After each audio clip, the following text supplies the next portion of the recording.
Are we live? I think I might be. And we're live. Good evening, everyone.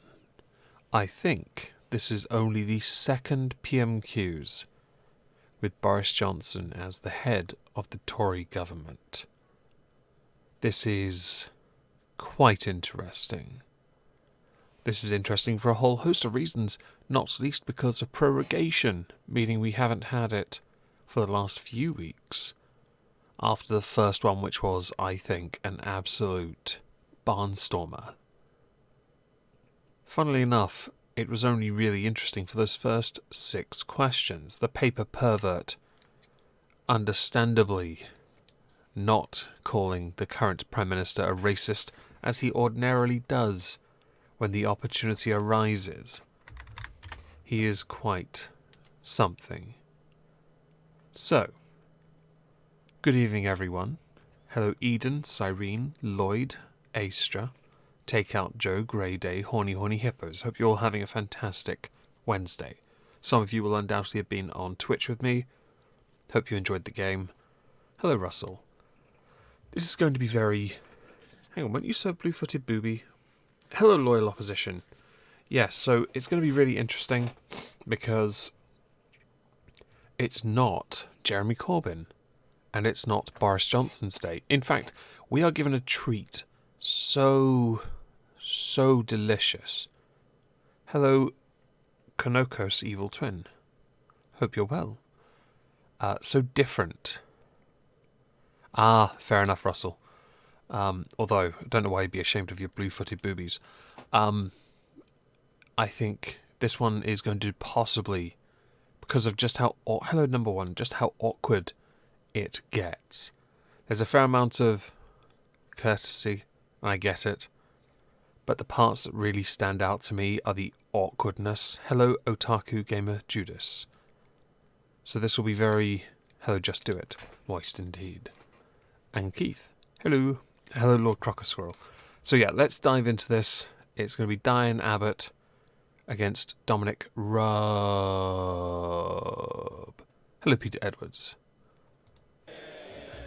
Questions to the Prime Minister. Julian Stern. Question number 1, Mr. Speaker. Indeed. First Secretary of State, Mr. Dominic Raab.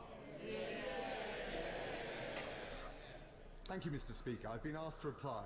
My right honourable friend, the Prime Minister, is in Manchester for the Conservative Party conference. He is making, as we speak, the keynote speech setting out that we'll leave the EU on the 31st of October so that we can get on with our dynamic domestic agenda. You'll notice a lot of the chamber is empty. Hello, Farm Duck, Chasmond K, and Grey Day. I hope you're all well. The volume seems low. 1 second. Oh, it is. My mistake. Yeah, that should be better. My mistake. Sorry about that.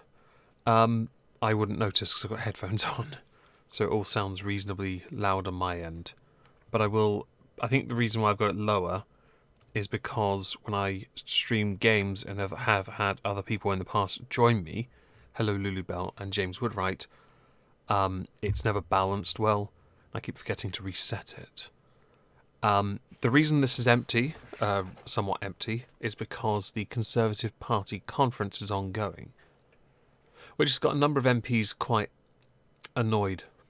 Not on these benches, on the opposition benches, because how dare, hello Ventello, how dare the Conservatives do what the other parties have done, but now they're time wasting, because the others weren't.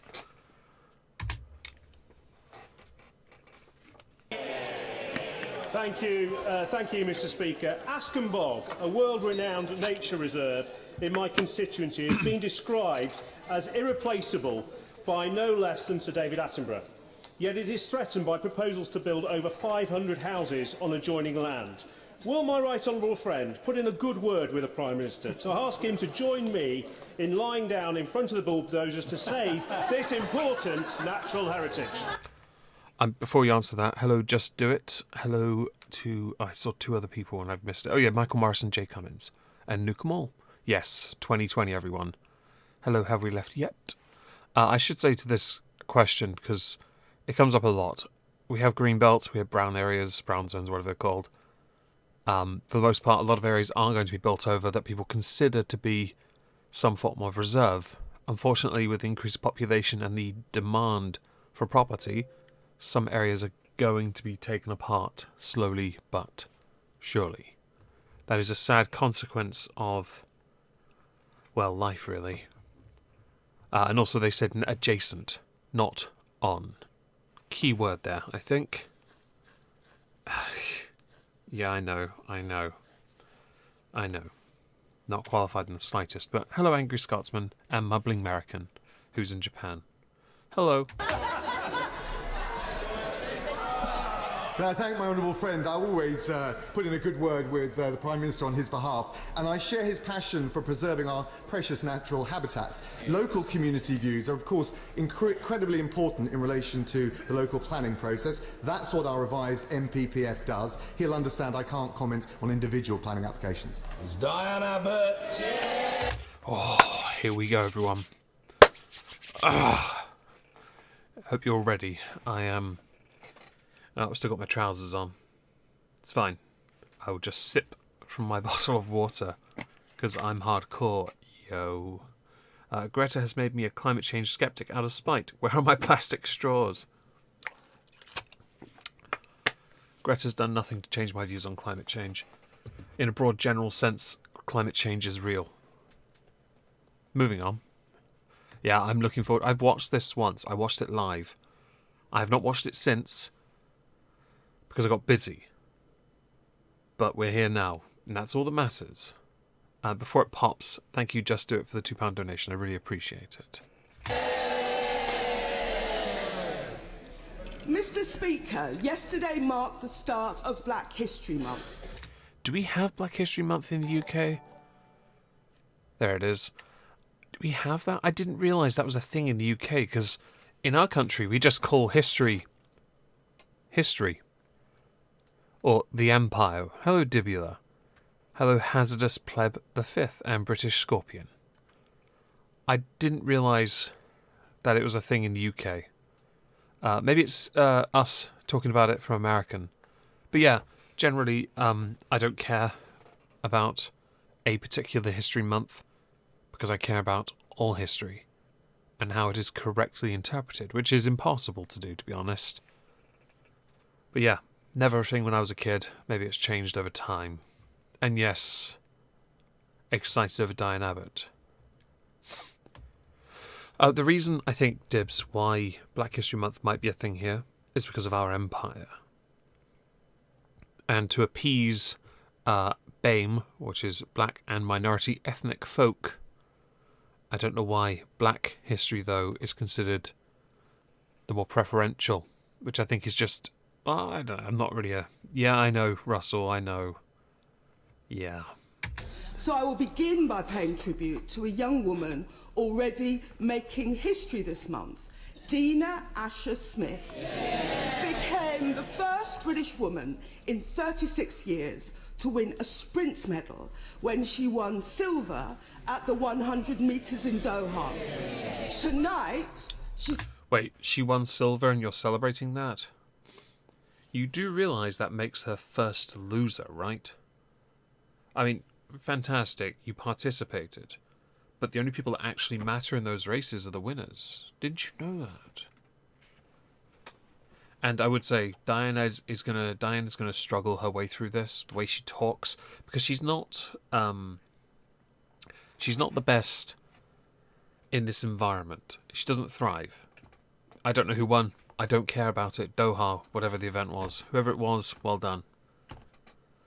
As far as I'm concerned, it only matters if you win. But with them, DIANE ABBOT in this setting, and if she did win gold in 200 meters, that's fantastic, actually. Testosterone levels, Jesus Christ. DIANE ABBOT doesn't do well in these situations.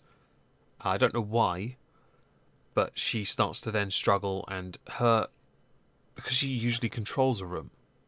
And you can tell when she's been on television the way she dictates conversation. So when she's put in a position where others will shout her down, she struggles. And this setting is a perfect example of it. She's aiming to go one better in the 200 metres, and I'm sure the whole House will wish her... Ah, she just said there something that's telling. She just mentioned and the 200 metres, so I think whatever the athlete's name was competed in the 100 metres and the 200 metres, which is kind of something I think Usain Bolt does, or did till he retired, virtually undefeated except for that teammate of his that failed the drug test on his last one. Oh, wow.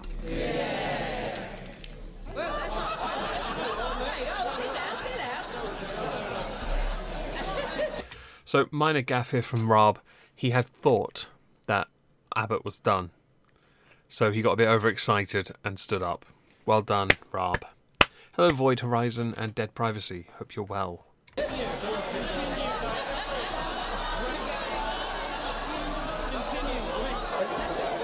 I think that was a preface to a question.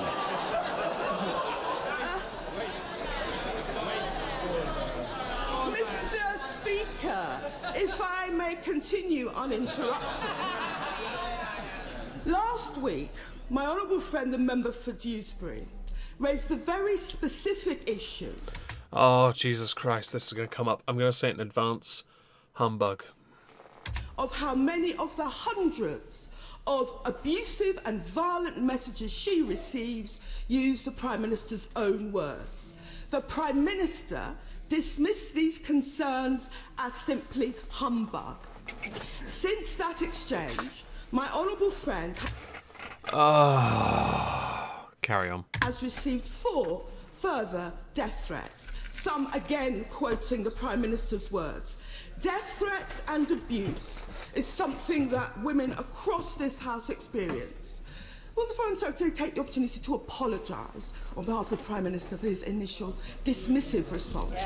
She's trying to get him to apologise for saying humbug, but to do so she's taken Boris out of context. She actually has done that. I will say, I should say, anyone who serves in public office receiving threats, obviously that's not great. Not great at all. However, big however, hello Celestine811, and yes, big however, hello Marilyn Hands. Big however, right. You are voted for by constituents, i.e. your bosses are us. If we have a complaint with you, and you don't like it, suck it up, princess. If we don't like what you do, you're going to know about it. Humbug. In fact, can everyone just spam hashtag humbug in the chat? I want to see that. I might put that in this stream tag at the end. And I would say, by the way, I've received death threats. Do you know what I did with them?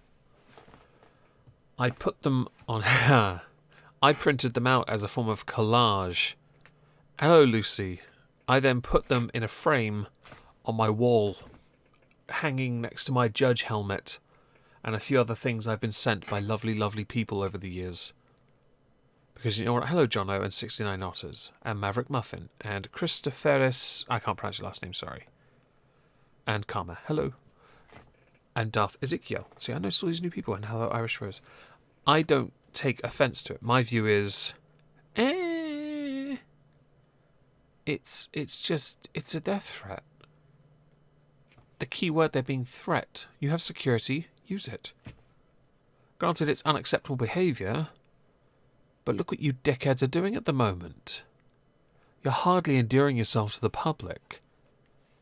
How many of your seats are you willing to forfeit to grandstand on a manifesto that's not even out yet, where you campaign for a new deal to then campaign against it?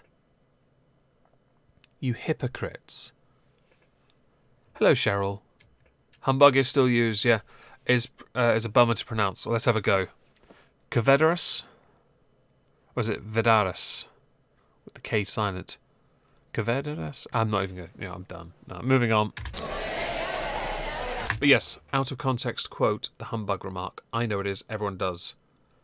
Can I thank the Right Honourable Lady, and my eagerness to rise to the dispatch box was...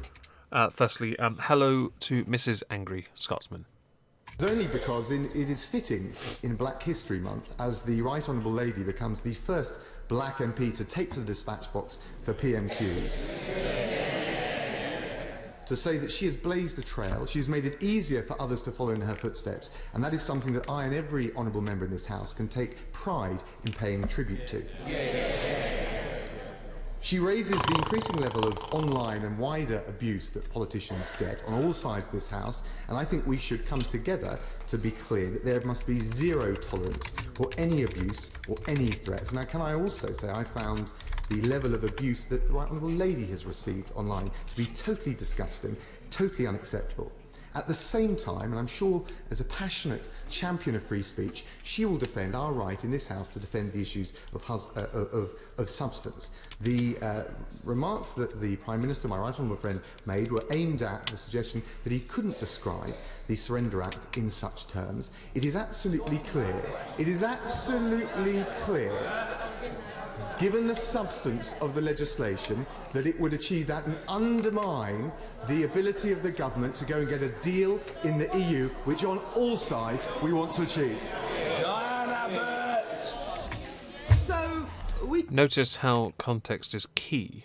It was in relation to the surrender bill, and is a surrender bill. Hello, Captain Z, or Z. Without these broadcasts by Omegon, I'd never watch Parliament. That's understandable, to be fair. And yeah, I know she's not a champion of free speech. She wants to curtail it. Because we got to protect people, yo. Seriously. Yes, he does actually, British Scorpion.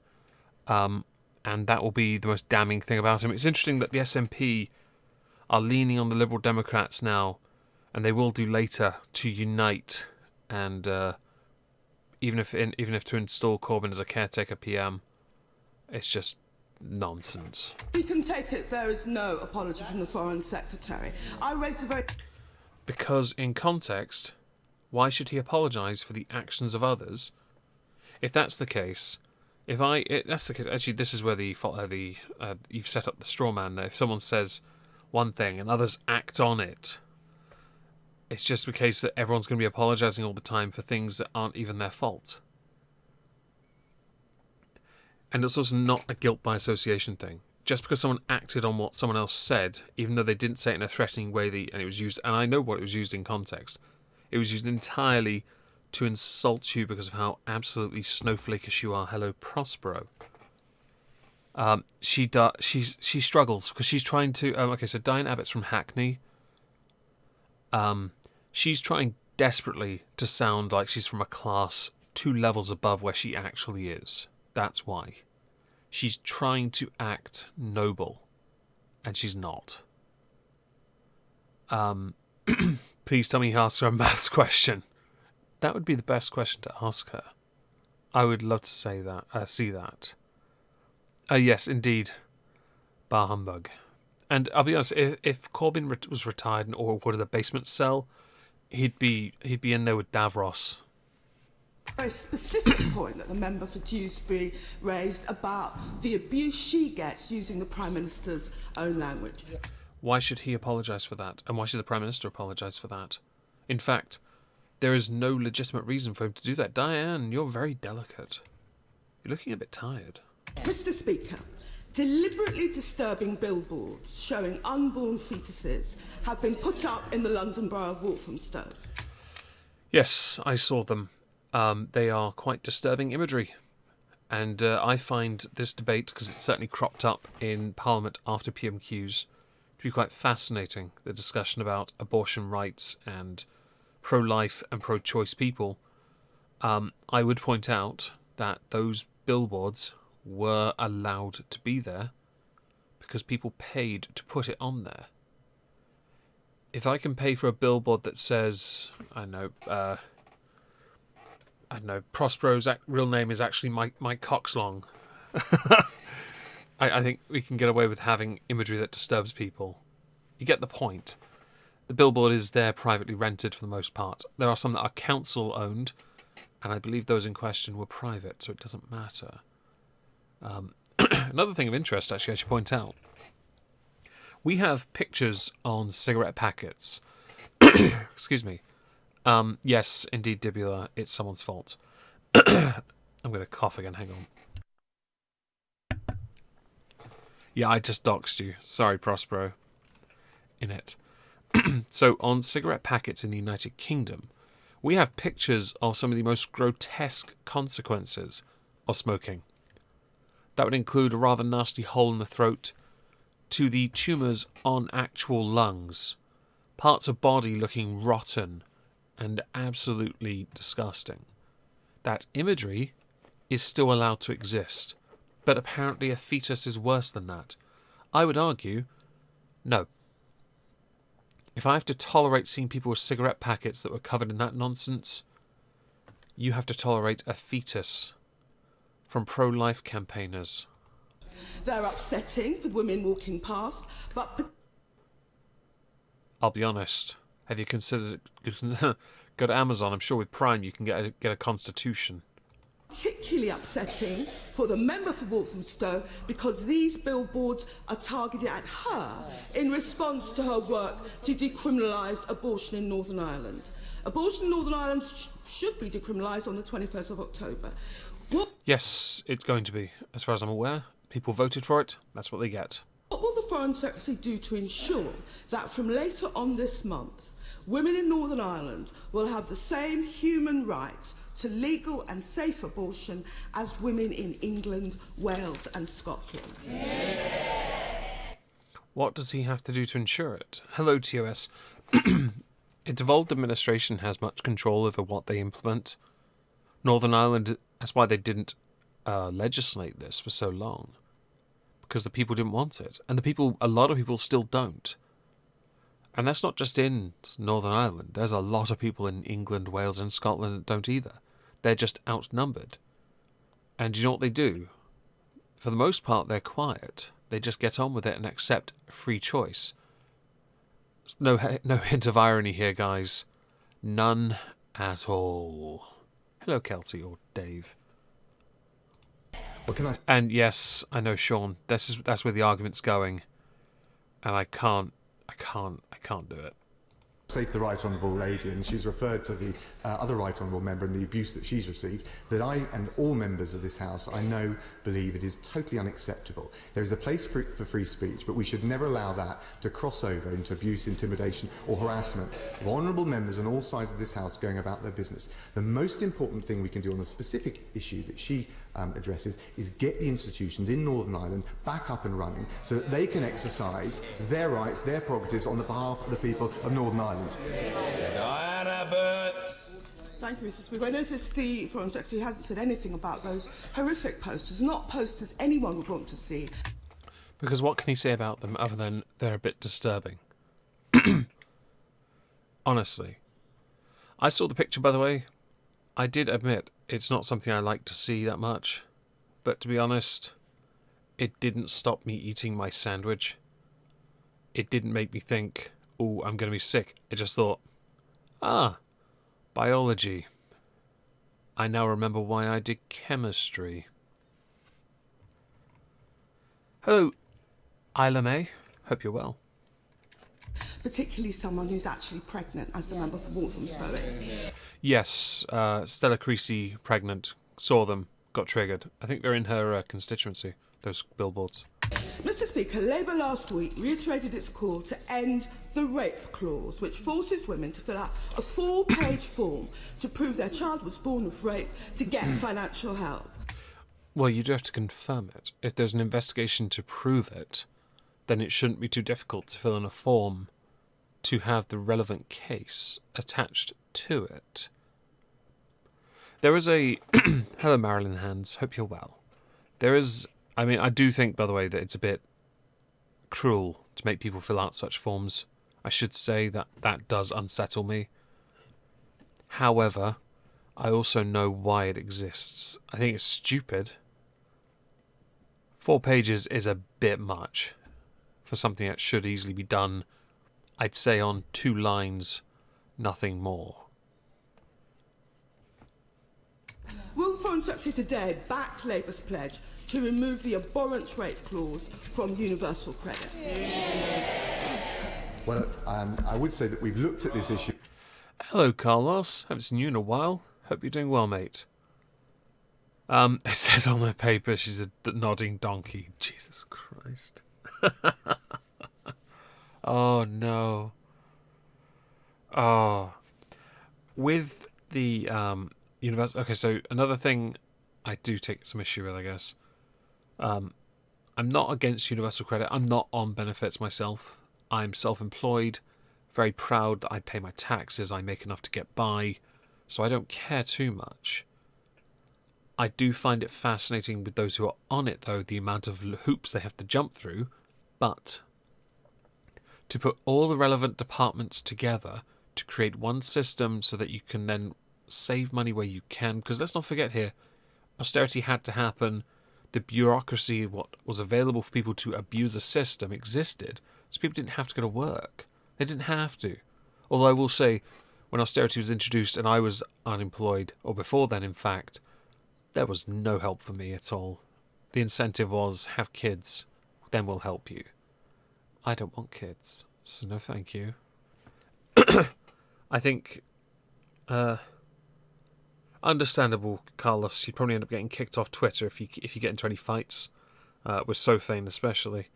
I just, the 4-page document in question is a bit much. And I do think you have to do 35 hours job search for £72. See, that's horrible. When I was unemployed last, which would be 2015, that was when 2014, when I was last unemployed. Although I was earning so little, it was no better when I was self-employed for about 3 years. No, 4. So up until the start of 2018, I wasn't doing so great. And I remember I used to apply for every job in my area, from like the Deal Dover area to London and beyond, and I got nothing. It was just horrible. And we continue to look at it. I think.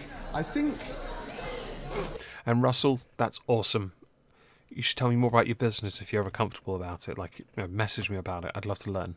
I think on the subject of using inflammatory language, it's incumbent on all sides of the House to be very careful about it.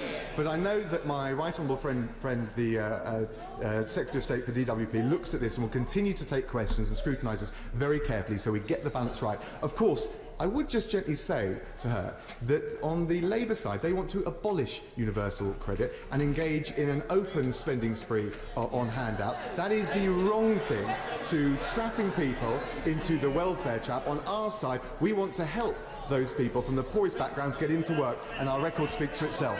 DIANE, ABBOT!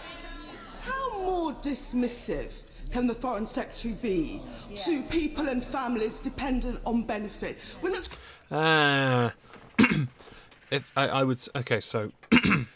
okay.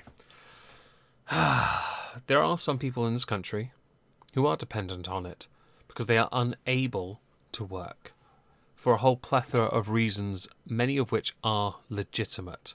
In my chat, there is one person who qualifies easily.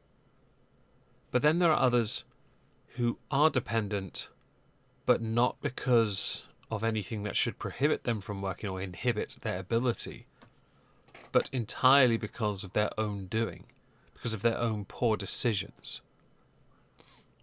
Benefits trap people. Okay, so Sean, the way that worked, it's a term that comes from when Labour were last in government.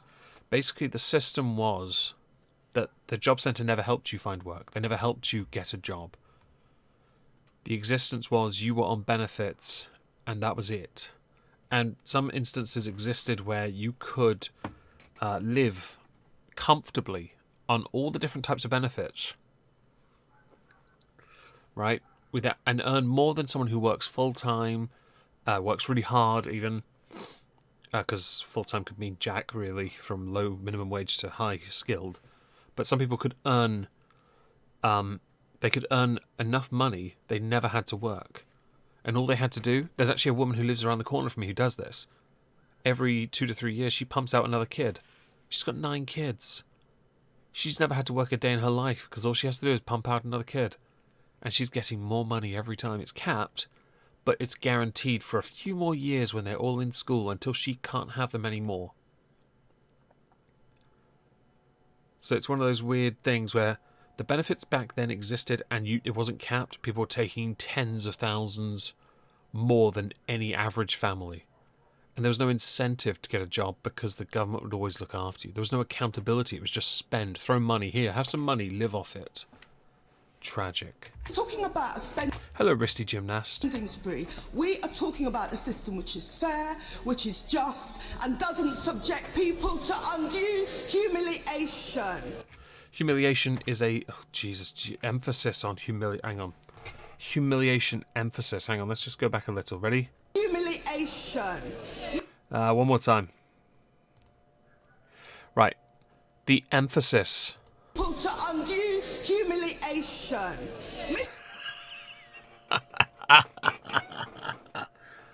Okay. Yeah. Humiliation. Nice. Humiliation. That is somebody punching 2 to 3 classes above their average.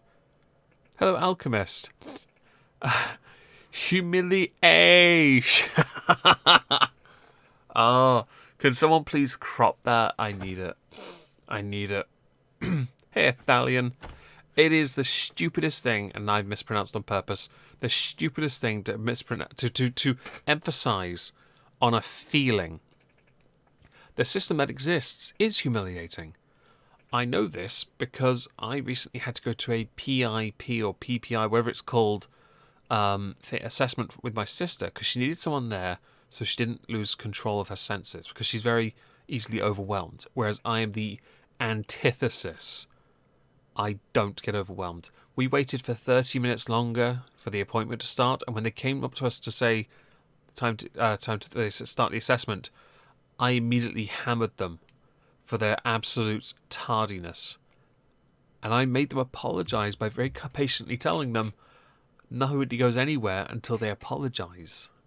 And then when they did their assessment, I calmed her down. I watched this, though, and it was very, very invasive, very, very, very sort of a lot of questions I don't think my sister was comfortable with.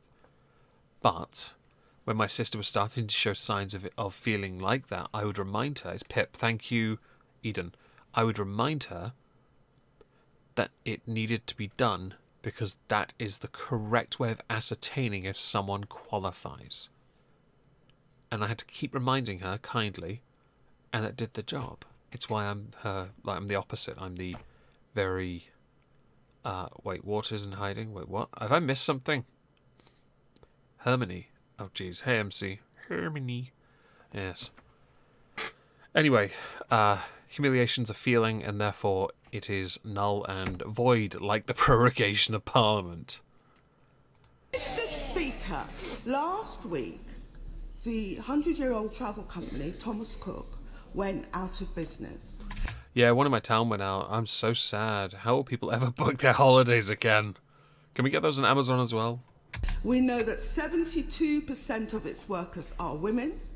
We also... Yeah, because they're better in customer service. But they're not to blame for Thomas Cook going under, by the way. That's yet to be worked out. I would also say the government did offer them a bailout. They were offered a bailout. Thomas Cook were offered one. Okay? And you know what they did? They turned it down.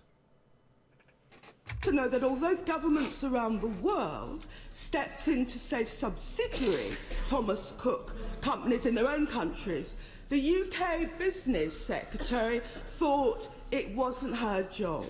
Can the... Lie.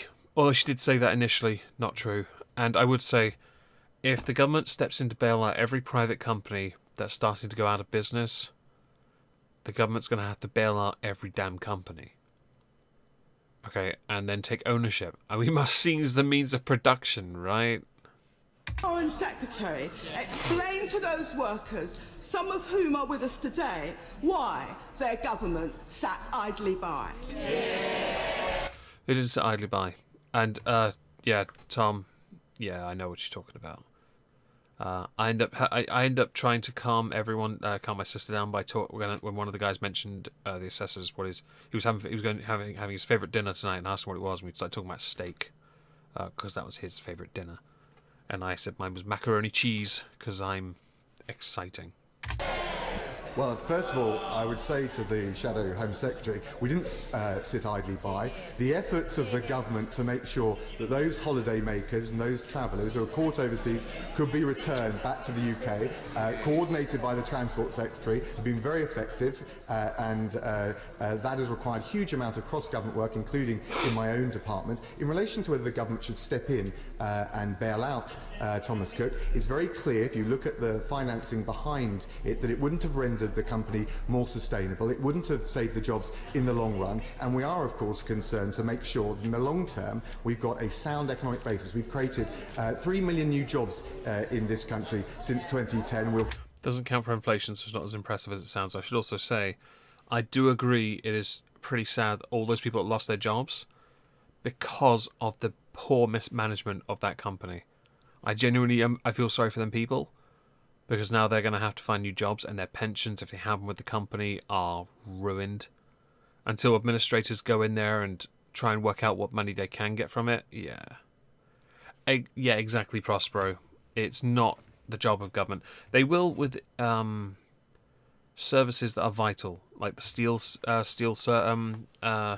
not sector, but manufacturing. There are a number of manufacturers, steel especially, the government did step in. Banking, the government stepped in, and that caused us a mountain of problems.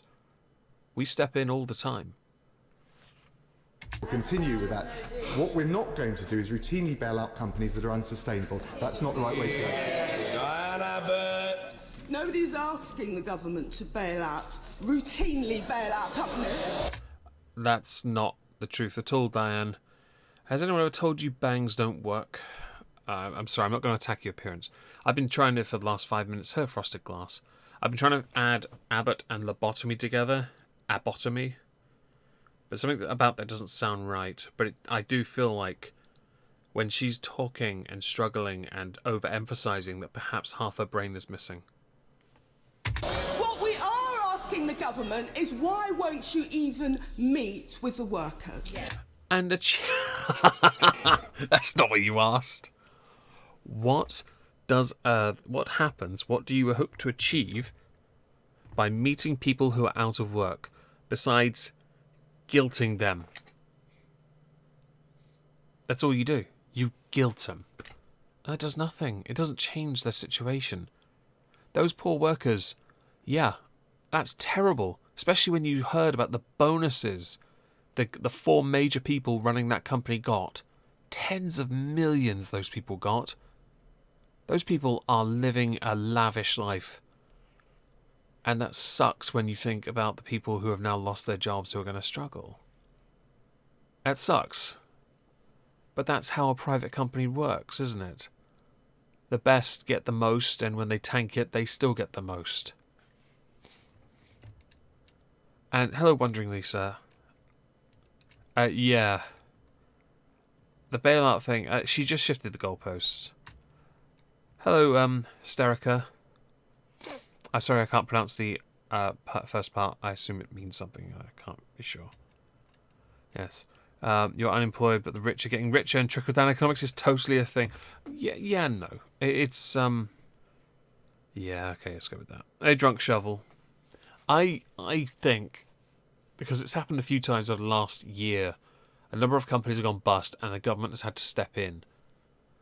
And in some cases they've reached agreements, and in some cases they haven't. But they've always stepped in if they could, if it made sense to step in.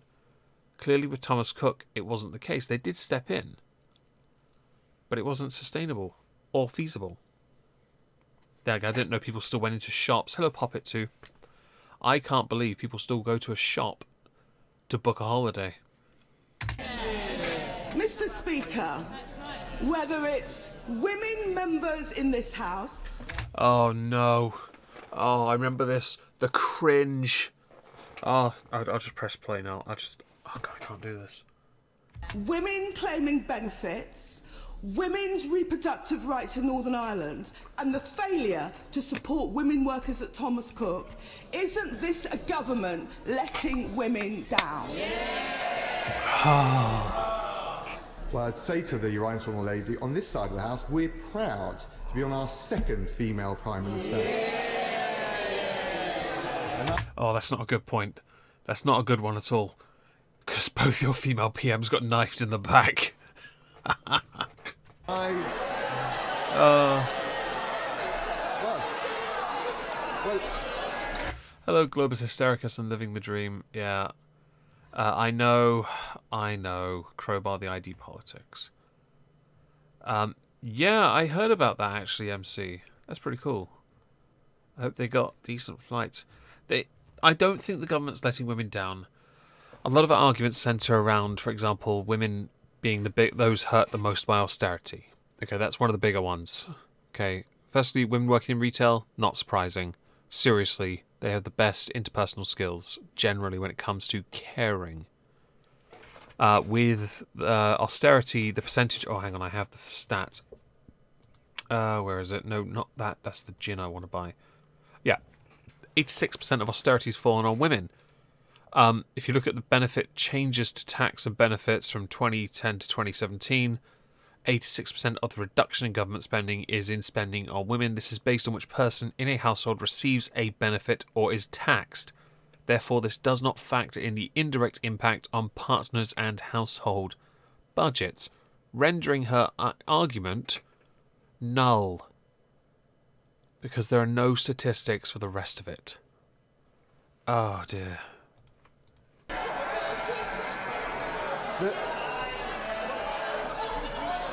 The chuntering. The chuntering. Order, I want to hear the First Secretary's answer. He's embarked on his answer. I want to hear it. I think the House will want to hear it, and everybody else will want to hear it. Mr. Raab. thank you, Mr. Speaker. The Labour front bench are pointing to my right honourable friend. Well, I'd like to take that opportunity to pay tribute to the right honourable member from Labour for her accomplishments in tackling human trafficking, for her accomplishments and drive to tackle violence against women, and for the domestic violence bill that we'll be introducing in this House today for further debate. That bill, I was actually watching the debates. It was all quite good. A lot of people were talking about the non-gendered language of it. That was to include male victims, and the Labour benchers all pounced on that and said it needs to be gendered because women are the majority of those abused, even though current statistics show it's actually even closer to 50-50 than you could ever believe. So seriously, Labour, go fuck yourselves. Diane Abbott. The Foreign Secretary hasn't mentioned the fact that there are over 600,000 more women and girls in poverty now than in 2010. And can I just say gently to him, I was a member of this House when Tory MPs defenestrated the then female Prime Minister, Mrs. Thatcher. And I've been a member of this House. I've been a member of this House when Tory MPs worked their will to the immediate the immediate female Prime Minister. And it seems to... Oh, do you hear that stamp? It's like she fumbled. No offence to Diane. No offence at all. And I know Prospero. This is why I find the gendered nonsense so irritating. She is so bad at this that I want her to do it more often. I want to see her against Boris. I want Corbyn to be ill because I want that. I want Corbyn. I'm not saying that as in pointing at Abbott. I want to see Boris and Diane Abbott. Oh my God. Honestly, that would be orgasmic. But also the way she's very involved emotionally. Does she have autism? No, I don't know. I'm not gonna assume anything. I don't know. But she's very emotionally involved, and I find that to be that's quite an endearing characteristic. She's very involved. It's just a shame she's so wrong. Give it time, Poppet. It will change. To me, that Tory members of Parliament may on occasion make women their leaders, but they need to learn, they need to learn how to treat them less cruelly. I'm sorry, treat them cruelly? How do we ascertain cruelty here, everyone? Because let's get the context here. Margaret Thatcher stayed in office for longer than she should have and introduced a whole bunch of policies that made her party so universally unpopular that John Major couldn't even be bothered to save them when Tony Blair steamrolled him. She got stabbed in the back and destroyed by her own arrogance. Right? Theresa May. 3 years PM, and what did she do? Oh, that's right. She negotiated herself, micromanaging the entire EU exit process, a deal so bad, honestly, it was essentially a white flag. It was treacherous. It was traitor. It was absolutely embarrassing. She got stabbed in the back by her own party because she failed to deliver on leaving, because her deal was everything but. In that context, both those leaders on merit alone deserved to go. Their sex played no part in it. And I would point out, someone in the chat mentioned female voices pop it. You mentioned not very deep. I will name two people who in Parliament have been in Parliament and have had incredibly commanding voices. The first is Margaret Thatcher. You don't shout down the Iron Lady. And the other was the former Speaker Betty Bothroyd. Seriously, her voice? Yeah, when she shouts, you worry she's going to hit you with a cane, unless you're into that, in which case, fall silent quickly. Can I just gently say... Did you hear that? That's rich coming from you lot. Hang on, let me go back to that. To treat them less cruelly. Right, give it a second.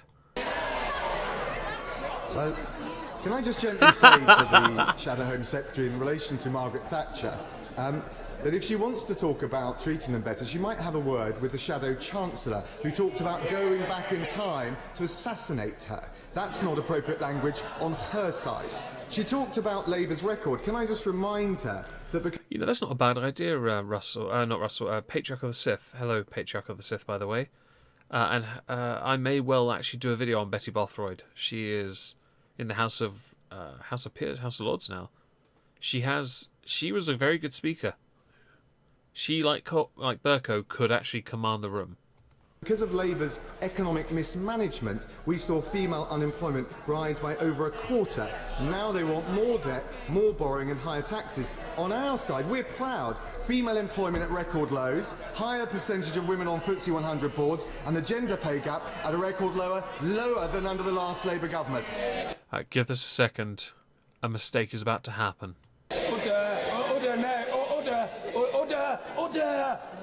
Order. I believe I'm right in saying that the Shadow Home Secretary has had her 6 questions. Order. More. There will be more. Margot James. Thank you, Mr. Speaker. Does the right honourable gentleman agree that legislation... No, we don't care about this. There's only one thing we want now. Oh, yeah. He's coming. 3 plus... Yeah, she didn't count. Hey! Someone got the maths in. I just realised. She has a very she has a potent voice, yes. She didn't count. Brilliant. Right, is that him?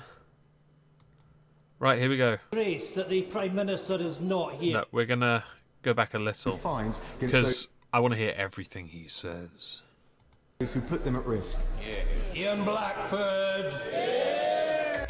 Reams of paper protected, everyone. Good. Trousers off. Good. Thank you, Mr. Speaker. It is a disgrace that the Prime Minister is not here. Why should he be? He has a party conference. You had one. He's been elected. Since he was elected in July, he's only been to one Prime Minister's question. Quite simply, he's running scared from this chamber. Really? Because last I checked, he challenged all of you to call a vote of no confidence about a week ago. And I can't help but notice You still haven't done it, you frit pussies. Mr. Speaker, right now, the Prime Minister is setting out his Brexit fantasy at the Tory party conference. A deal that he knows is unacceptable and doomed to failure. So, interesting to note, the Prime Minister has now actually published his new deal, his updated version, his proposal to the EU. It will be a video I make on this channel tomorrow morning. I hope you're looking forward to it. It's going to be good. I haven't finished reading it. There are some parts I don't agree with, but I think the concessions being made to make sure it balances out, actually some of it makes sense. And also giving powers to the devolved administration, which is something key to the agreement he has, or proposal he has sent over to Brussels, giving them time to now look at it and decide themselves. Ian Blackford has actually seen the new withdrawal agreement, or the proposal, and he just disagrees with it anyway. Not giving any substance to why he disagrees, only that he disagrees. And yes, that, everyone, is a pig in a suit. When this deal fails, as they know it will, Downing Street sources have insisted the government will not seek an extension. They will not obey their legal obligations. Mr. Speaker, yet again, this Prime Minister is prepared to act unlawfully. Has the Prime Minister not learnt his lesson? He is not above the law. I am the law. Can the Foreign Secretary confirm, are these sources correct, that the Prime Minister will not obey the law? Is this government seriously planning to take on Parliament in the courts to force through a catastrophic no-deal Brexit? Or will the Foreign Secretary now rule that out? It's not his place to rule anything out. I say to the honourable member, of course this government will always adhere to the law. We are, at this moment, the Prime Minister has written to Jean-Claude Juncker setting out our proposals. We want to take forward the negotiations. We want to avoid a no-deal scenario. And actually, rather than undermining the negotiations in Brussels, I'd urge the SNP to try and support the government in securing a deal which is good for this country. He talks about respecting judgments. We will always respect legal judgments. I would call on the SNP to respect the judgment of the people of Scotland when it comes to staying in the United Kingdom, and the judgment of the people of the United Kingdom to give effect to the referendum on the EU. But they'll never do that. But I think Ian Blackford gets one more question, everyone. One more question. And before I continue, if to all those lovely, lovely people watching, which I've just realised is 163 people, please smash the like button. It would greatly help me. This channel especially, if you do so. I greatly appreciate that. Thank you. Ian Blackford! Mr. Speaker, we will always respect legal judgment. Freudian slip. Hang on, we need to go back. 1 second. The reason I have to go back is for a pretty obvious one. So, the answer Dominic Raab gives, he says something quite clear. And then, when Blackford speaks, in the context, you'll understand why. Oh, thank you, Blue Nelson. Welcome to the stream. You'll understand. I say to the honourable member, of course this government will always adhere to the law.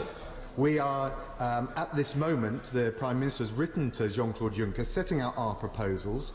We want to take forward the negotiations. We want to avoid a no-deal scenario. And actually, rather than undermining the negotiations in Brussels, I'd urge the SNP to try and support the government in securing a deal which is good for this country.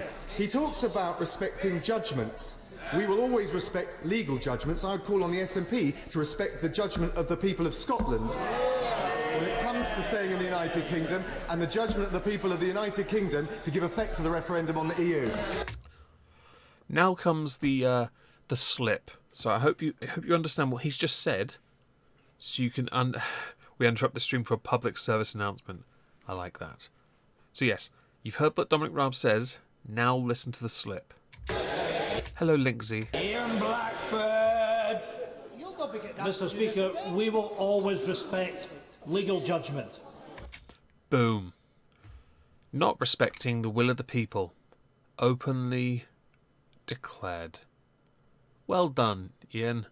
You're officially a dick. Now, this isn't what he's about to say. Going to be a question at all. He's just going to throw shade at the government. So I'm now going to play it knowing it's not a question. But he's just going to rant, so let's let him have it. The paper pervert. Let me just give him a little movement. Carry on. Mr. Speaker, the fact is that this Prime Minister cannot be trusted, and his Foreign Secretary can't even commit the Prime Minister to the letter of the law. Mr. Speaker, this government must be stopped. I'm looking now at colleagues on opposition benches, and I urge them, we must unite. We must stop this Prime Minister by removing him from office. I just can't stop touching the paper. The Scottish National Party stand ready to bring this government down. Other parties need to step up at this moment of national crisis. Hang on. Before he continues, Linksy, I saw the message. I will always say hello to everyone if I see it. It's a matter of courtesy and gratitude, because I do truly appreciate all of you being here. Yes, now he's making his grand statement.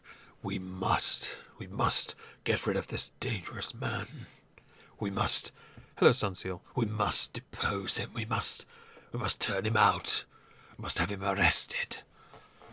Suck Boris Johnson's blonde cock. Prepare a vote of no confidence. Ensure a Brexit extension. Hello, sweet Gulf City, Texas gal. Prevent a no deal and call a general election. Doing nothing is not an option. Hey, Swan. We must act. So I asked the Foreign Secretary, will he give the Prime Minister a message from the Scottish National Party? Hang on. Are you sure that Boris just doesn't have this on already and is just watching? It's like doing his speech, he's got it on the side and he's like, lol. Oh, why does he give a fuck? Not a case of if, but when. We will bring this dangerous government down. You could take away our lives, but you can't take away our paper. By the way, hello, Scott Lloyd. The answer to the question here to pass on a message is no. And that is the only answer you need. Because, honestly, it is an open threat. It actually is. I love that earlier, when DIANE ABBOT was asking her questions about how you talk and language you use, right? Unironically, the SNP who they are willing to work together with is using violent language against the government. But Dominic Raab doesn't give a shit.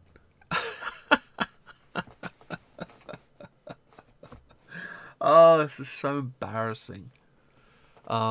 I've loved this PMQs. I love this because Raab didn't answer anything really. He gave most politician answers, but he did well because of how calm he remained. DIANE ABBOT showed she cannot command a room and she cannot speak at the dispatch box because she struggles to enunciate the way she wants to, which she can only do if she practices. And the fat pig in a suit basically did what the fat pig in a suit does every time. Makes a lot of wild threats, but as again, they lack any substance. In fact, they have about as much substance as space. Yeah. Anyway, I have some things to do with patrons this evening. So thank you all very much for joining. I hope you enjoyed this. There will be a video tomorrow on Boris's proposal and some reviews. Order. And I will be back here tomorrow. Thank you all very much for listening and for the donations and all the lovely, lovely people that turned up. See you later.